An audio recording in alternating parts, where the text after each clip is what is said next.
दोस्तों नमस्कार, सलाम, सत श्री अकाल। दोस्तों आज की ये वीडियो भी एक बहुत अच्छी खबर लेकर आई है।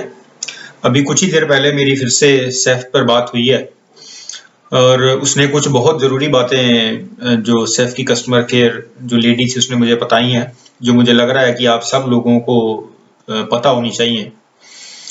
दोस्तों पहले तो उसने ये बात कही है कि नवंबर दिसंबर तक जो है क्लियरेंस हो चुकी है। अगर किसी को ईमेल नहीं गई है या रिसीव नहीं हुई है, उसका भी उसने एक रीजन बताया है। दोस्तों पहली चीज तो उसने ये बताई है कि कई बार ऐसा हो रहा है कि मैसेज जो है वो सपा के पोर्टल में शो नहीं कर रहा है और ये प्रॉब्लम सैफ के सिस्टम की वजह से हो रही है, आपके लैपटॉप या कंप्यूटर की वजह से नहीं हो रही है। दूसरी चीज दोस्तों, उसने ये मुझे बहुत स्ट्रिक्टली कहा है कि आप बार बार डेली अपनी ईमेल्स को चेक करें जो आपने रजिस्टर करवाई हुई है सपा के साथ या सैफ के साथ जो आपने रजिस्टर करवाई है दोस्तों। और कई बार मैसेज या ईमेल जो है वो मेन इनबॉक्स की जगह कहीं स्पैम वाले फोल्डर में ना चला जाए, इस वजह से आपने रेगुलर चेक करना है इनबॉक्स भी और स्पैम का फोल्डर भी। और जैसे ही दोस्तों आपको ईमेल रिसीव होती है, आपने उसी वक्त आपने रिप्लाई करना है, तभी वो लोग आपको सिस्टम में रजिस्टर करेंगे और आपको अपॉइंटमेंट मिलेगी दोस्तों। यानी कि जो पहली ईमेल आएगी वो ये कंफर्म करने के लिए होगी कि आप अभी जिंदा हैं। उसकी लैंग्वेज में बता रहा हूं कि आप अभी जिंदा हैं और आप अभी तक इस सिस्टम में रजिस्टर्ड हैं और आप अभी तक टीआरसी कार्ड लेना चाहते हैं, आपने स्टेटस नहीं बदल लिया है। फॉर एग्जाम्पल किसी ने टीआरसी के लिए अप्लाई किया हो और उसने बीच में शादी करवा ली है या कहीं और मूव कर गया, वो किसी वजह से अब वो नहीं चाहता अपॉइंटमेंट, तो ये सब चीजों को क्लियर करने के लिए वो आपको पहली ईमेल देगी। जब आप उसका रिप्लाई सेम ईमेल पे करेंगे जो आपको रिसीव हुई है, तो फिर सिस्टम जो है वो आपको रजिस्टर कर लेगा। फिर दूसरी ईमेल आपको आएगी जिसके अंदर डेट, टाइम, प्लेस लिखा होगा।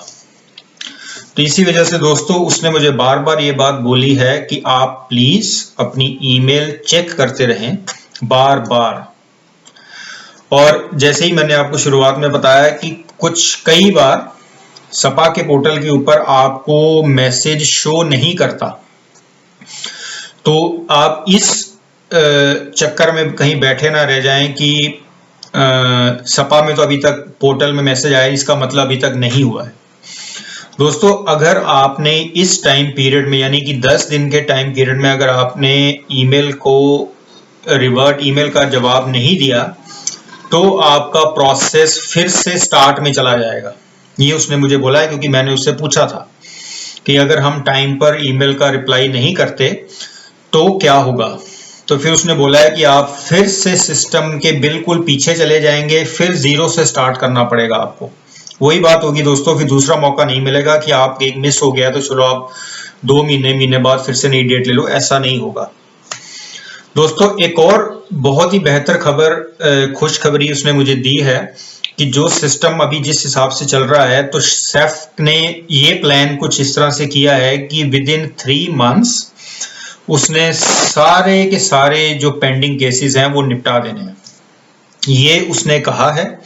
तो 3 मंथ्स के हिसाब से दोस्तों जैसे हमने पहले अंदाजा लगाया था कि दिसंबर तक सारा क्लियर हो जाएगा, नए साल में कोई भी शायद ऐसा ना हो जिसको रेजिडेंसी नहीं मिली है, तो ये उसने मुझे कहा है। तो आप लोग बस इस बात की खुशी है, जो भाई मुझसे अक्सर ईमेल कमेंट सेक्शन में लिख के पूछते हैं कि उनकी 2020 जुलाई में लगी है, अगस्त 2020 में लगी है, उनका कब तक आएगा दोस्तों। तो उसके हिसाब से 3 महीने के अंदर अंदर सभी को क्लियरेंस मिल जाएगी और सभी लोग जो हैं वो अपना कार्ड लेकर के अपने परिवार वालों से मिल सकते हैं दोस्तों।